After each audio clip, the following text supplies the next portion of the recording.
হঠাৎ করে বেশি পানি ছেড়ে দেওয়া হয় তখন এই নিম্নাঞ্চলগুলো একদম প্লাবিত হয়ে যায়।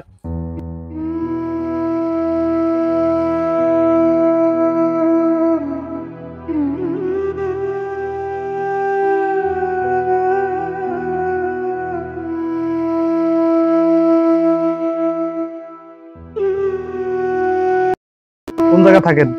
পারলে যে ওপর দেশে বেচে বাড়ি দিয়ে পারলে যে নাই জায়গাতে কি করবো, বাড়ি ঘর কিনতে পারি না, জমি জমা কিনতে পারি না। যখন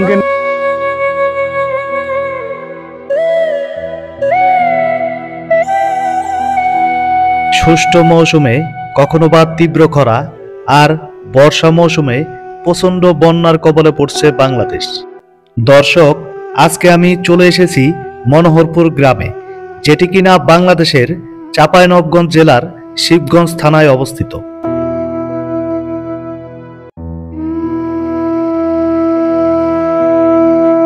আজকে আমি যে গ্রাম থেকে ভিডিও করছি এই গ্রাম থেকে অনেকটাই কাছে ফারাক্কাবাদ অবস্থিত।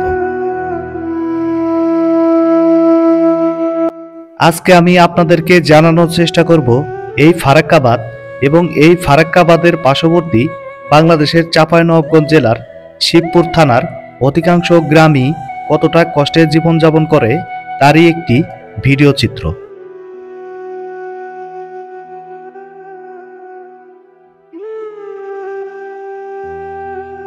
এই যে আমার পাশে যে ধানগুলো এখন দেখতে পাচ্ছেন, এগুলো আসলে এরকম করে কাটার কথা না। দেখুন একদম কাঁচা ধান। দেখুন এই ধান কিন্তু পাকেনি, একদম পাকার আগেই কেটে ফেলানো হয়েছে। কারণ এখন যদি এই ধানগুলো কাটা না হয় ডুবে যাবে, পচে নষ্ট হয়ে যাবে।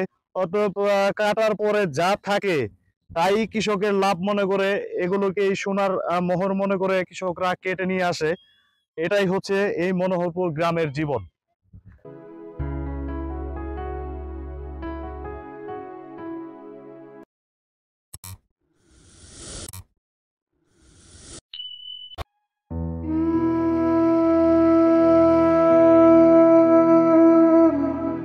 কখনো পাকা কখনো বা কাঁচা, এমনি আঁকাবাঁকা রাস্তা ধরে আমি চলছি আমার গন্তব্যের দিকে।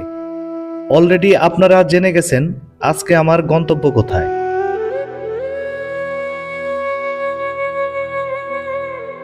শিবগঞ্জ থেকে পদ্মা নদীর উদ্দেশ্যে রওনা দেওয়ার পথে চোখে পড়বে অসংখ্য গ্রামীণ চিত্র। রাস্তার দুই ধারে চোখে পড়বে শুধু পানি আর পানি। যদি পানি না থাকতো তাহলে থাকতো বিস্তীর্ণ ফসলের মাঠ। আজকের ভিডিওটি করতে গিয়ে আমার প্রচণ্ড কষ্ট হয়েছে। আজকে আমার যেখানে গন্তব্য এই রাস্তাটি খুবই দুর্গম। আমি শুধু এই ফারাক্কাবাদের একটি ভিডিও করতে গিয়ে 355 কিলোমিটার রাস্তা পাড়ি দিয়েছি এই মোটরসাইকেলটি নিয়ে। এই রাস্তাটি দিয়ে যেতে যেতে দেখতে পেলাম অসংখ্য খেরের পালা, যেটি কিনা মাটিতে থাকার কথা ছিল সেটি ছাদের উপরে। বর্ষার পানির হাত থেকে বাঁচতে এই অভিনব পদ্ধতি ব্যবহার করে এখানকার কৃষকরা। এই চাঁপাইনবাবগঞ্জের রাস্তার ধারে চোখে পড়বে অসংখ্য আমের বাগান। যাই হোক, আমরা যেখান দিয়ে পদ্মা নদীর পাড়ে পৌঁছাতে চেয়েছিলাম সেখানে দেখলাম বুক সমান পানি।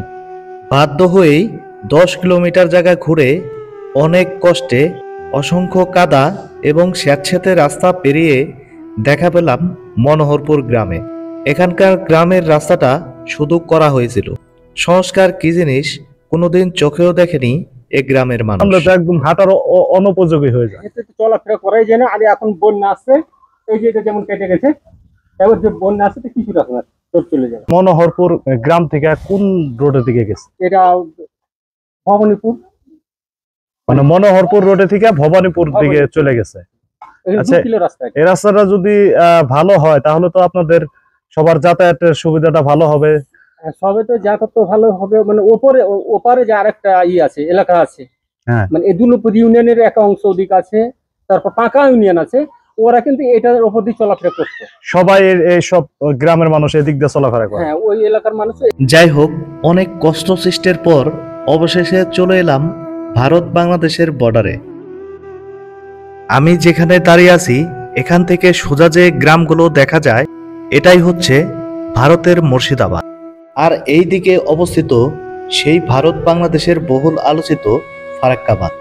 1961 সালে এই বাঁধটি নির্মাণ কাজ চালু হয় এবং এই বাঁধটি নির্মাণ কাজ সম্পূর্ণ হয় 1974 সালে। এই ফারাক্কা বাঁধটির দৈর্ঘ্য 2.24 কিলোমিটার। এই বাঁধটি শুধু যে একটি বাঁধ তা নয়, এই বাঁধটি সড়ক এবং রেল যোগাযোগেও ব্যবহৃত হয়। এই ফারাক্কা বাঁধে মোট 109টি গেট রয়েছে। চলুন জেনে আসি কেন এই ফারাক্কা বাঁধটি নির্মাণ করা হয়। 1950 ও 60-এর দশকে কলকাতা বন্দরের কাছে হুগলি নদীর পলি ধুয়ে পরিষ্কার করার জন্য 1 মিলিয়ন টাকা ব্যয়ে এই বাঁধটি নির্মাণ করা হয়। ভারত বাংলাদেশের বহুল আলোচিত এই ফারাক্কা বাঁধটি 1978, 82, 85 এবং 92 সালে স্বল্পমেয়াদী পানি বন্টন চুক্তি হলেও কোনোবারই ভারত সরকার তার কথা মতো কাজ করেনি। 1996 সালে লাস্ট 30 বছর মেয়াদী গঙ্গা চুক্তিতেও কথা রাখেনি ভারত। অনিয়মিতভাবে পানি ছাড়া এবং বন্ধের ফলে ষষ্ঠ মৌসুমে তীব্র খরা আর বর্ষা মৌসুমে প্রচণ্ড বন্যার কবলে পড়ছে বাংলাদেশ। এই বাঁধটি নির্মাণের আগে নদী বিশেষজ্ঞরা বলেন, গঙ্গার মতো এত বড় নদীতে বাঁধ নির্মাণ করলে নদীর উজান এবং ভাটি দুই দিকেরই মারাত্মকভাবে ক্ষতিগ্রস্ত হবে।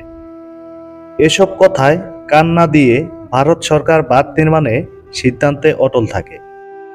এই বাঁধটি নির্মাণের ফলে শুধু যে বাংলাদেশি ক্ষতিগ্রস্ত হচ্ছে তা নয়, এই বাঁধটি নির্মাণের ফলে ভারতের বিহার রাজ্য এবং বাংলাদেশ দুই ক্ষতিগ্রস্ত হচ্ছে। বাংলাদেশ নাকি?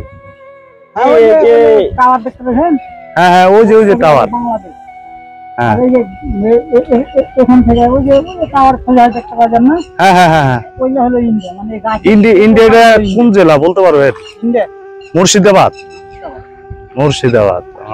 গ্রামের মানুষ আসলে বন্যার সময় প্রচন্ড প্রাণীতে তাদের ঘরবাড়ি প্লাবিত হয়ে যায়। যখন তাদের খুবই কষ্ট হয়, তারা খুবই এই বর্ষাকালটার তারা খুবই কষ্ট করে দিন যাপন করে এবং সঞ্চয়ে কিছু ধান টান অথবা অনেকে ঢাকার দিকে চলে যায়। আমরা এই এলাকার লোকজনের সাথে খবর নিয়ে জানতে পেরেছি যে তারা ঢাকার দিকে চলে যায়। ঢাকার দিকে গিয়ে সেখানে তারা কাজকর্ম করে ফিরে এসে যখন কিনা বাড়ি ঘর থেকে পানিগুলো নদীর দিকে নেমে যায়, তখন তারা আবার বাড়িতে ফিরে আসে। আসলে এইটা আসলে মানুষের কোনো জীবন হইতে পারে না। তো এই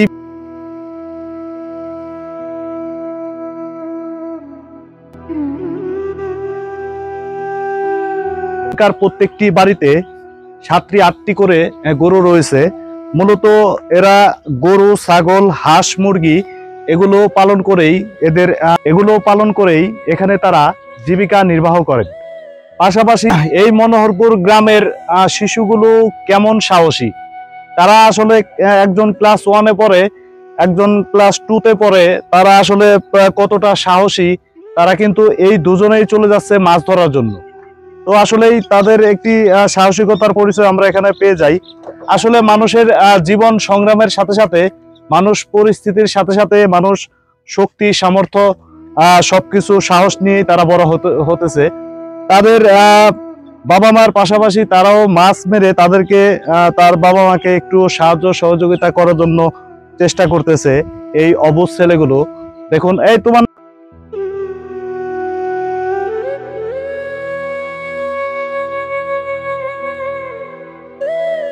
আজকে আমার ভিডিওতে যে সক্রিয়ভাবে সাহায্য করেছে এই ছেলেটি হচ্ছে রিফাত। যদিও তাকে দেখলে মনে হচ্ছে 8 থেকে 10 বছরের একটি ছেলে, মূলত এর বয়স 19 থেকে 20। ছেলেটি একটি মারাত্মক রোগে আক্রান্ত।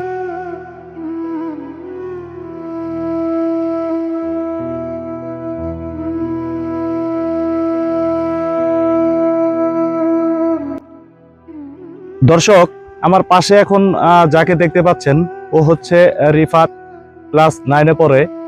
শুনতে একটু অদ্ভুত লাগলেও ও কিন্তু অনেক বড়। ক্লাস 9-এ পড়েও ওর বয়স কিন্তু 17 থেকে 18, কিন্তু দেখা যাইতেছে 7-8 বছর বয়স। কিন্তু ছেলেটি খুবই ভালো। আমাকে সে ওরকম ভাবে চেনে না, জানে না।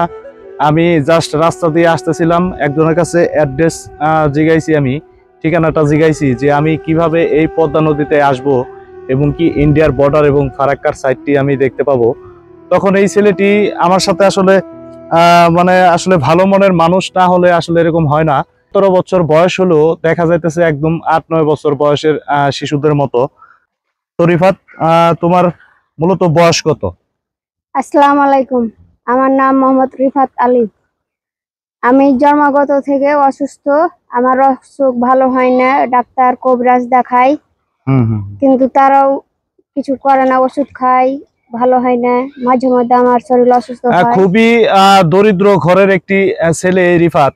তো অনেক টাকা পয়সা যতটুকু সাধ্যে কোলায় ওর বাবা মা ওর জন্য ভাঙছে, কিন্তু ওর এই ছেলেটির আসলে আমার জন্মের পর থেকে 1.5 বছর থেকে আমার মা নাই। আহা, আমার মারে খুবই অশ্রু ভেজা চোখে আজকের ব্লগটি থেকে বিদায় নিলাম। সবাই ভালো থাকবেন। আসসালামু আলাইকুম।